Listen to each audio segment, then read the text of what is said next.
Game Day Garage presents Campus Blitz with PJ Glasser and Ryan Horvath.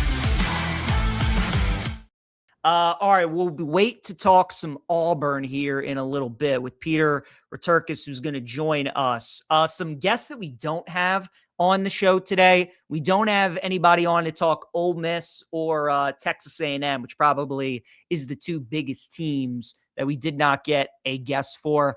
Ole Miss is going to be interesting this year. Their win total's at about 8.5. They do have a tough schedule. All eyeballs, of course, will be on that LSU game in week 3. They also got a road trip at Florida, at Texas, at Oklahoma, and they get Georgia and Auburn at home. They also play Louisville in week 1 in Nashville, which I think could be a tricky game. I think they could be on upset alert in that one. Chambliss might be the best quarterback in the SEC, maybe the best quarterback in the country. I mean, he is that good. So that'll be fun to watch him again, and that's obviously huge for Ole Miss that he was granted that extra year. But it's going to really come down to the defense for Ole Miss. Pete Golding is now in his first full season as head coach. Defense is his specialty. But you know Ole Miss is going to score points. It's really going to come down to that defense. And if they can find a way to win some of these big road games, because, again, it's not easy to win in the Swamp. It's going to be tough at Texas and at Oklahoma as well. They're going to have to win one of those games at least if they want to make the college football playoff. So it'll be a big year for the Sooners. And then for Texas A&M, look, I'm down on the Aggies this season. I'm a fan of Mike Elko. I think he's a really good coach, but Marcel Reed, I just don't think is as great as everybody else does. And I think he's going to really miss having his offensive coordinator from last year in Colin Klein, who's now the head coach at Kansas State. Reed's a terrific athlete. He's got unbelievable speed, but he's very inconsistent as a passer. And we saw last year when he had to play up in competition against Texas and Miami, he struggled. They lost those games. And this year, the schedule much tougher for Texas A&M. So I would fade the Aggies this year, look under the win total, and look for them to miss the college football playoff as well. Again, Auburn this season, if you are a believer in Alex Golesh and company, their win total right now, I'm looking at BetMGM, 6.5 for the Tigers is the win total, and the over is -120. And as I was mentioning, their schedule at Tennessee, at Georgia, at Ole Miss, at Bama, and then they also have Florida, LSU at home.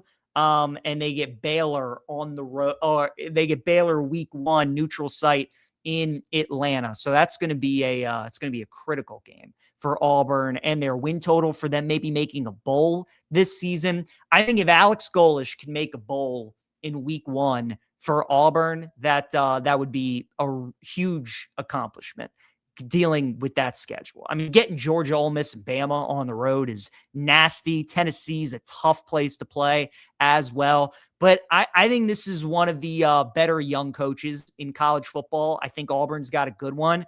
If you're an Auburn fan, I'd be patient with Golesh because, again, the schedule's tough. The conference is tough. He's got to put his blueprint on the program. He's got to get his recruiting in there. But I've always been a big fan of Byron Brown. And when his teams were at USF, go look at how they fared against SEC teams. They beat Florida last season. They played Alabama really tough in 2 consecutive years. So his USF team showed the ability to play against SEC teams on the road in Tuscaloosa, in the Swamp.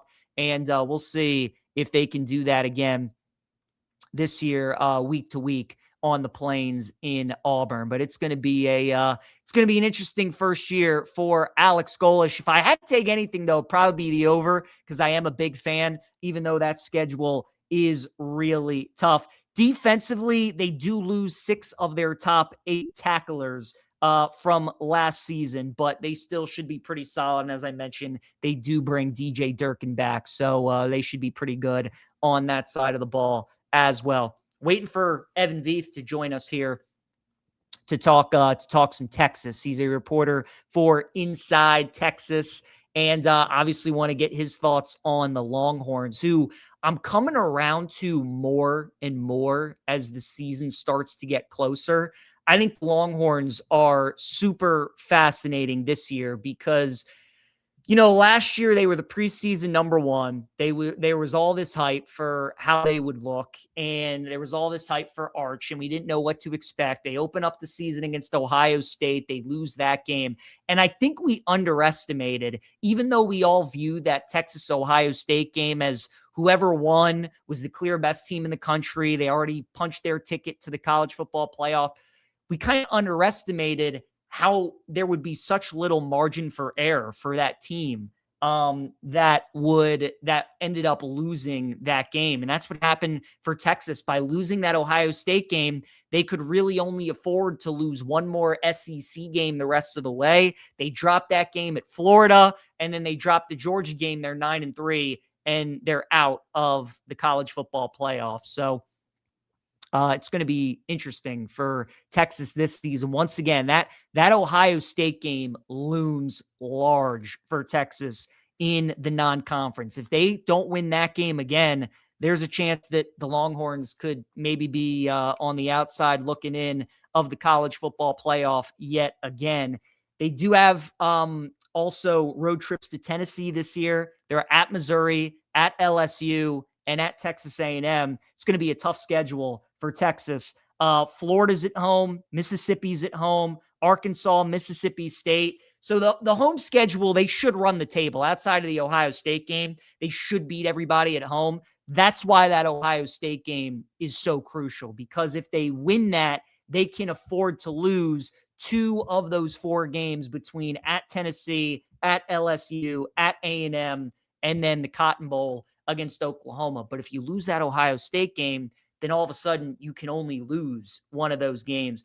And if you're Sark, man, if you're Texas, like, if not now, I mean, when? Like, this has to be the year. You've got the quarterback. A lot of people feel like the offensive line for me was a big question going into last year. They had 4 new guys up front. And again, that Ohio State game early on in the year exposed some weaknesses. Arch was hurt. He got rolling at the end of the season. But when they suffered those early losses to Florida and Ohio State, that's what really cost them their season and making the college football playoff. But I think this year, with an experienced O-line, Arch healthy going into the year, and then this wide receiver room, I mean, outside of Ohio State, might be the best in the business with Ryan Wingo and Cam Coleman. They're going to be really, really solid. So I think Texas is definitely going to be a team that's going to be really, really good at receiver. Defensively, Colin Simmons is all American everything. He's an absolute stud. My question for Texas, though, is they have had one of the best defensive coordinators in college football the last few years in Andy Kwiatkowski. He's gone, and now Will Muschamp is back. And Will Muschamp has had some success in college football as a defensive coordinator. He's done some good things. I don't know how much I love Will Muschamp as a defensive coordinator in 2026. He's got a ton of talent. And again, Sark did a great job identifying Kwiatkowski, and that was a great relationship. Him and Muschamp have worked together in the past, but I don't know if that is going to be as great as maybe people think. But at the end of the day, Texas, their ceiling, they're going to be as good as what Arch ends up being. He's once again one of the betting favorites to win the Heisman Trophy. And people are now thinking that he's going to be this year what he's supposed to be last year. And if that ends up being true, then yeah, Texas is going to be really, really good. But if he disappoints, Texas is going to disappoint. But I don't know if there's a team with bigger pressure on them this season than there is with Texas in that week 2 game against Ohio State. It's a must win. They have to win that game. If they don't, I think they're missing the college football playoff yet again. So right now they're minus money to make the college football playoff. They're like minus 180, minus 200 at most spots. If you think that Texas is going to lose that game to Ohio State, I think it's worth some money, maybe betting them to miss the college football playoff. Because if they lose to Ohio State, I don't think that they're only going to lose one more game the rest of the season. The schedule is just too tough. I think they're probably going to lose 2 games this year. So that's why they got to win that Ohio State game. It's a big year for Sark. I don't think Sark's on the hot seat or anything like that. I know it'd be a huge disappointment if you don't get to the playoff again this year with Arch Manning. Like, that's a big disappointment. But again, you got to remember how tough it was for Texas before he got there with like Charlie Strong and some of those coaches that they were going for. They've only also won one national title in the last 50 plus years. It was with Mac Brown and Vince Young. So Texas is a huge brand. They got a ton of NIL money. They're a big force in the sport, and the sport of college football is great when Texas is good. But, it's not like they've been Alabama here in the last 30 years, or it's not like they've been Ohio State or Georgia or, even Clemson with their recent success. So I think Sark's still good, but it would definitely be a disappointment for sure if his team does not make it to the college football playoff this season. Man, they should be loaded on offense. And if Arch is going to be as good as everybody thinks he's going to be going into this season, there's no excuse for him to take care of business. I guess it doesn't look like Evan Veith is going to join us, unfortunately. So we're waiting here for Pat Dooley, who's going to join us next to talk some Florida Gators. And hopefully he can. Gators are an interesting team this season. They also have a first-year head coach coming in John Summerall. He's won the offseason so far. Have you been watching SEC media days or anything like that? Summerall's had some great quotes. You can see why he was a winner at Troy, why he was a winner at Tulane, and maybe like he's the next big, hot coach in the coaching cycle. Because that's the interesting thing, right? It's like all these programs that might be looking for new coaches in the next couple of years. Like, you have no idea what the coaching landscape is going to look in that time. And you don't know if people are going to view Summerall as the next big thing. They certainly can, but as usually is the case with Florida, their schedule is it's very tough this season. And they don't really have a proven guy at quarterback this year either. So it's going to be tough for the Gators too. I mean, like 8 or 9 wins would be an unbelievable job for John Summerall if he was able to do that with the Gators in year one. So we will see how it ends up working out. But they're at Auburn, at Missouri. The Georgia game this year is in Atlanta instead of Jacksonville, where it's pretty much always been played. They're at Florida State, at Kentucky. They get Vandy at home, Oklahoma at home, Ole Miss at home. And they also have a road trip to take on Texas as well. So tough schedule. I mean, you're getting Texas and Georgia and Ole Miss and Oklahoma. Those 4 games are going to be tricky. They do get Florida Atlantic and Campbell to open up the season. So John Summerall should be 2-0 when he starts his Florida career.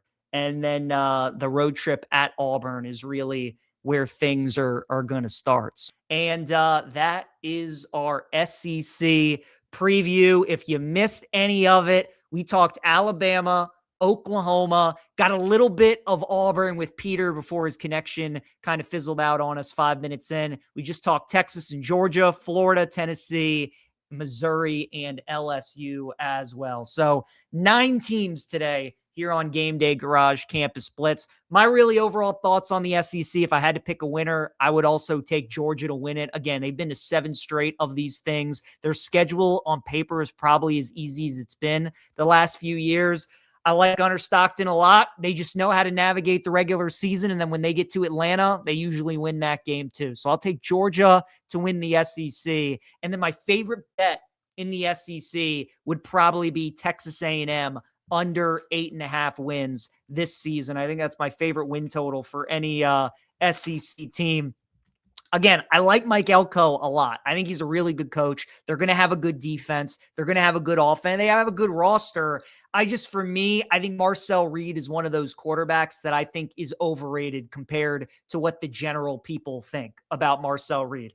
Unbelievable athlete, one of the most electric quarterbacks to watch in college football, but I have my questions on him as a passer. And you saw it last year when he went up against good teams with good defenses in Miami and against Texas at the end of the year. A&M's offense didn't do anything, and they lost both of those games. Their schedule last year, A&M, they beat up on quite literally the bottom 8 teams in the SEC, and they only had to play like the top 2 teams. in the league. This year, at LSU, at Bama, at Oklahoma, at South Carolina, at Missouri. They also get Texas and Tennessee at home as well. So the schedule way harder for the Aggies. I think they're probably like an 8-4 team. So I like under 8.5 wins for Elko and Texas A&M. That would be my favorite win total. Ryan Horvath going to join me next week. He was out today. He was sick, but he'll be back next week as we'll preview the Big Ten as we finish up previewing the Power Four in college football. And then, folks, 2 weeks from now, I mean, we'll be getting ready for week 0 and then week 1 after that. So college football almost here. Thanks again to all the great guests that we had today talking the SEC. Appreciate you tuning in. I'm PJ Glasser. This has been Game Day Garage's Campus Blitz. We will see you next Wednesday.